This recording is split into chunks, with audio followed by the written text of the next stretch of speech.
नमस्कार दोस्तों, एक बार फिर से स्वागत है मेरे इस यूट्यूब चैनल में। तो दोस्तों, आज के इस वीडियो में हम लोग देखने वाले हैं छत्तीसगढ़ पुलिस भर्ती 2024। तो दोस्तों, जैसा कि आपको पता ही होगा, फॉर्म डलना स्टार्ट हो गया है। तो इसमें हम लोग देखने वाले हैं, अगर आप फॉर्म भरते हो तो आपको क्या-क्या दस्तावेज़ लगेगा, ठीक है? क्या-क्या डॉक्यूमेंट लगेगा।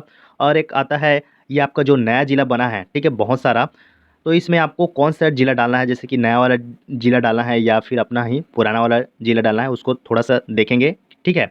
उसके बाद आ जाता है ये आपका एक से अधिक ज़िले में अगर आप फॉर्म कैसे भरेंगे, ठीक है? फॉर्म भरना चाहिए या फिर नहीं, इसके बारे में थोड़ा-सा चर्चा करेंगे। और उसके बाद आ जाता है फॉर्म भरते समय क्या गलती आपको नहीं करना है, जिससे आपका फॉर्म रिजेक्ट हो जाए, ठीक है? और आपको बाद में पछतावा या रोना आपको ना पड़े। इसके बारे में आपको थोड़ा-सा चर्चा करेंगे। आज की वीडियो आपके लिए काफ़ी हेल्पफुल रहेगा। तो चलिए वीडियो की ओर आगे बढ़ते हैं। वीडियो में आगे बढ़ने से पहले हम लोग विज्ञापन को अच्छे से समझेंगे, ठीक है? शुरू से अंत तक अच्छे से समझेंगे, उसके बाद ही हम लोग फॉर्म भरेंगे। तो सबसे पहले यहाँ से हम लोग देखेंगे छत्तीसगढ़ जिला पुलिस बल में आरक्षक संवर्ग के रिक्त पदों की पूर्ति हेतु छत्तीसगढ़ राज्य के स्थानीय निवासी उम्मीदवारों से छत्तीसगढ़ राज्य पुलिस की वेबसाइट, ठीक है? इस ये आपका वेबसाइट है cgpolice.government.in, ठीक है? ये आपको सर्च करना है, ये आपका वेबसाइट है। ये आपका जो ऑनलाइन फॉर्म जो, ठीक है, भरने की जो प्रारंभिक तिथि है वो है 1/1/2024 और इसका जो अंतिम तिथि है वो है 30/1/2024, ठीक है? इसको आप लोग अच्छे से ध्यान देना, ठीक है? उसके बाद आपका ये आ जाता है परीक्षा शुल्क। इसमें है सामान्य वर्ग और अन्य पिछड़ा वर्ग। ये आपका जो फीस है वो है 200 रुपये और ये आपका अनुसूचित जाति और अनुसूचित जनजाति, इन लोगों के लिए आपको 125 रुपये आपको देना पड़ेगा, ठीक है? जो भी कैंडिडेट हो उनको। उसके बाद आ जाता है रिक्त पदों की संख्या। चयन हेतु रिक्त पदों की संख्या नीचे दर्शाए अनुसार है। पदों की संख्या परिवर्तनीय है, ठीक है? तो आपको यहाँ पर देख लेना है।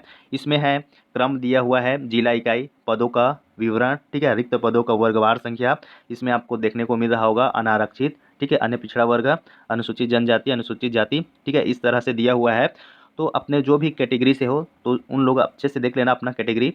इसमें है रायपुर में बहुत सारा वैकेंसी है, बलौदाबाजार में है, धमतरी में है, ठीक है? जीडी, चालक, ट्रेड टेलर, इन सभी के लिए है, धोबी के लिए है। इसी तरह गरियाबंद, महासमुंद, ठीक है? इसमें कितना-कितना पोस्ट दिया है ठीक है? पूरा आपको देख लेना है। पीटीएस माना रायपुर, रेल रायपुर, ठीक है? इसी तरह आ जाता है आपका नेताजी सुभाष चंद्र बोस पुलिस अकादमी।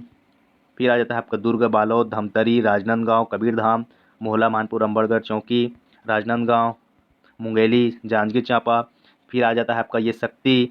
उसके बाद आ जाता है कोरबा। उसके बाद आ जाता है गौरेला, पेंड्रा, मरवाही। उसके बाद आ जाता है सारंगढ़, बिलाईगढ़, ठीक है?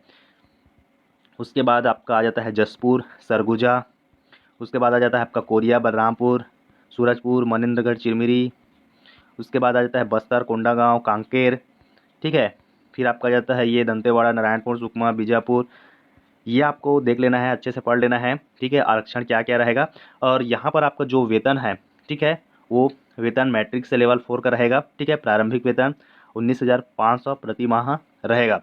सबसे इम्पोर्टेंट है, अभ्यर्थी की आयु 1 जनवरी 2023 को 18 वर्ष से कम और 28 वर्ष से अधिक नहीं होना चाहिए।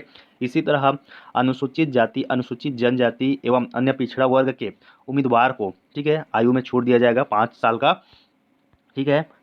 और उसके बाद आ जाता है यहाँ पर छत्तीसगढ़ के विधवा, परित्याग, तलाकशुदा महिला अभ्यर्थियों को उच्चतर आयु में सीमा शासन द्वारा निर्धारित छूट इसमें भी आपको दिया जाएगा, ठीक है? इसी तरह आपका आ जाता है छत्तीसगढ़ के मूल निवासी, अनुसूचित जाति, अनुसूचित जनजाति तथा अन्य पिछड़ा वर्ग कल्याण विभाग के अंतर्जातीय विवाह प्रोत्साहन में आपको इसी तरह छूट भी दिया जाएगा, ठीक है? सबसे जो इम्पोर्टेंट है उसको देखेंगे। तो सबसे पहले यहाँ पर देख लेते हैं इसका जो शैक्षणिक योग्यता, इसमें आपका है 10th +2, ठीक है? 12वीं पास होना चाहिए। 10वीं कक्षा अथवा हायर सेकेंडरी अथवा समकक्ष परीक्षा छत्तीसगढ़ मध्य प्रदेश राज्य स्थित विद्यालय महाविद्यालय से उत्तीर्ण होना चाहिए। केवल अनुसूचित जनजाति के उम्मीदवार 8वीं कक्षा उत्तीर्ण होने पर भी पात्र होंगे, ठीक है? जो अनुसूचित जनजाति है वो 8वीं पास उत्तीर्ण होने पर भी पात्र होंगे। इसी तरह नक्सल प्रभावित क्षेत्रों में नक्सल पीड़ित परिवार तथा राहत शिविरों में परिवारों से संबंधित श्रेणी के अभ्यर्थी जो 5वीं उत्तीर्ण भी पात्र होंगे, ठीक है? जो नक्सल पीड़ित है उन लोगों के लिए 5वीं कक्षा उत्तीर्ण, ठीक है? उन लोग भी पात्र हो जाएंगे। इसी तरह आरक्षक चालक पद हेतु भारी वाहन चालक का लाइसेंस होना, आरक्षक ट्रेड हेतु संबंधित ट्रेड में दक्षता होना चाहिए। ठीक है, इसी तरह आपका आ जाता है ये आपका शारीरिक अर्हता। अनुसूचित जाति, अनुसूचित जनजाति तथा अन्य पिछड़ा वर्ग, इन लोगों के लिए ऊंचाई है 168, ठीक है, सेंटीमीटर। और ये आपका जो सीना है वो 81, ठीक है, और वो जो फुलाकर है वो 86, ठीक है। महिलाओं के लिए इतना है, ऊंचाई 158। इसी तरह अनुसूचित जनजाति के लिए है, ठीक है। इसी तरह सीना उन लोगों के लिए कम है, 76, ठीक है, 76। इसी तरह बस्तर एवं सरगुजा संभाग जिला जशपुर सहित के अनुसूचित जनजाति वर्ग के अभ्यर्थी 153 होना चाहिए, 76 बुलाकर 81, 153। इसमें है सीना सीना फुलाने एवं बिना फुलाने में कम से कम 5 सेंटीमीटर का अंतर होना आवश्यक है। महिला अभ्यर्थी इस शारीरिक अर्हता से मुक्त होंगी।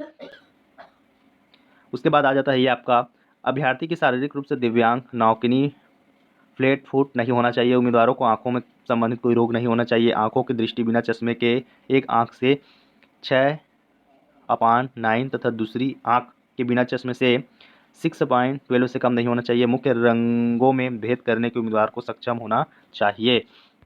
इसी तरह आपका आ जाता है तृतीय लिंग के अभ्यर्थी को प्रमाण पत्र में पुरुष उल्लेखित होने पर पुरुष अभ्यर्थियों के लिए निर्धारित मापदंड एवं महिला उल्लेखित होने पर महिला अभ्यर्थियों के लिए निर्धारित मापदंड लागू होंगे। और इसका जो चयन प्रक्रिया है वो चयन प्रक्रिया विभिन्न चरणों में संपादित की जाएगी। आरक्षक जीडी के अभ्यर्थियों के लिए दस्तावेज की जांच, शारीरिक नापजोक, शारीरिक दक्षता परीक्षा, इसमें आपका लंबी कूद, ऊंची कूद, गोला फेंक, 100 मीटर दौड़, 800 मीटर दौड़, ठीक है, ये आपका 100 अंक का रहेगा। इसी तरह जो लिखित परीक्षा है वो सामान्य ज्ञान, बुद्धि क्षमता, विश्लेषण क्षमता तथा अंकगणित, ठीक है, टोटल 100 अंक का होगा। इसी तरह आरक्षक में चालक में आरक्षक टेट के लिए दस्तावेज की जांच, शारीरिक नापजोक, शारीरिक दक्षता परीक्षा पुरुष अभ्यर्थियों के लिए, ठीक है, 1500 मीटर दौड़ रहेगा। और इसी तरह महिला अभ्यर्थियों के लिए 800 मीटर दौड़ होगी। लिखित परीक्षा 100 अंक का होगा, ठीक है। इसके साथ साथ ही 25 नंबर का ये आपका ट्रेड टेस्ट होगा।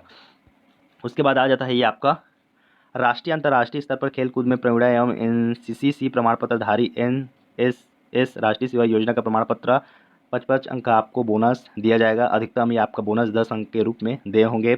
नोट, ठीक है, बोनस अंक संबंधित प्रमाण पत्र ऑनलाइन आवेदन जमा करने की अंतिम तिथि को अभ्यर्थी द्वारा आवश्यक रूप से धारित होना चाहिए।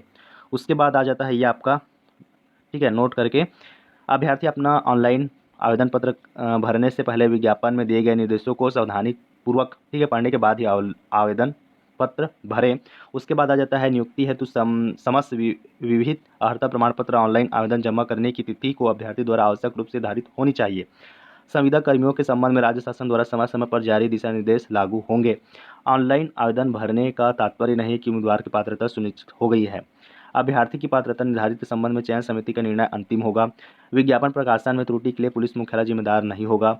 भर्ती नियम एवं अन्य, ठीक है, वितरण का अवलोकन विभागीय वेबसाइट, ठीक है, सीजी पुलिस गवर्नमेंट इन पर किया जा सकता है। उम्मीदवारों को सलाह दी जाती है कि नियमित तौर पर छत्तीसगढ़ पुलिस की वेबसाइट का, ठीक है, समय समय पर इसको अवलोकन करते रहें। अब इसके टोटल पोस्ट के बारे में देखें तो इसमें कुल, ठीक है, 5,967 पद है। इसमें चालक का जो पद है वो है 235 और इसका जो जीडी का जो पद है वो है 5,110 पद, ठीक है। इसी तरह आरक्षक जो ट्रेड का है इसमें 622 पोस्ट है। अब देखेंगे इम्पॉर्टेंट डॉक्यूमेंट, जब आप फॉर्म भरोगे तो क्या क्या डॉक्यूमेंट आपको अपलोड करना पड़ेगा। तो दोस्तों इसमें आपको लगेगा 10वीं और 12वीं की अंक सूची, ठीक है। इसमें आपको लग सकता है आधार कार्ड, आपको एक लगेगा फ़ोटो, ठीक है, आपका सिग्नेचर लगेगा, ठीक है, लेफ्ट हैंड का आपका निशान लगेगा, रोजगार पंजीयन का प्रमाण पत्र लगेगा और आपका जाति प्रमाण पत्र और निवास प्रमाण पत्र, ठीक है, इतना आपको लगेगा। और हाँ, फीस के बारे में मैं आपको ऑलरेडी बता दिया हूँ कितना कितना लगेगा करके। अब देखने वाले हैं नया जिला, जैसे कि नया जिला बना है, ठीक है, बहुत सारा। तो इसमें क्या होता है, जैसे कि मेरा सारंगढ़ बिलाईगढ़ जिला है, ठीक है, अगर उस पोर्टल में सारंगढ़ बिलाईगढ़ ओपन नहीं आ रहा है, नहीं हो रहा है, ठीक है, कहने का मतलब ऐड नहीं हुआ है, तो इस कंडीशन में जो आपका पुराना जिला है, ठीक है, जैसे कि मेरा बलौदा बाज़ार है, तो इसी तरह मैं आप बलौदा बाज़ार डाल दूंगा, इसमें कोई दिक्कत नहीं होने वाला है। एड्रेस में आप लिख सकते हो सारंगढ़ बिलाईगढ़, कोई दिक्कत नहीं है। और हाँ दोस्तों, आपसे अनुरोध है, आपका फ्यूचर का सवाल है, किसी भी यूट्यूब को देखकर, ठीक है, गलत इन्फॉर्मेशन, गलत जानकारी देखकर आपको फॉर्म फिल नहीं करना है। अपने से, ठीक है, खुद से एक बार अच्छे से नोटिफिकेशन को पढ़ लेना है, उसके बाद ही, ठीक है, आपको फॉर्म भरना है।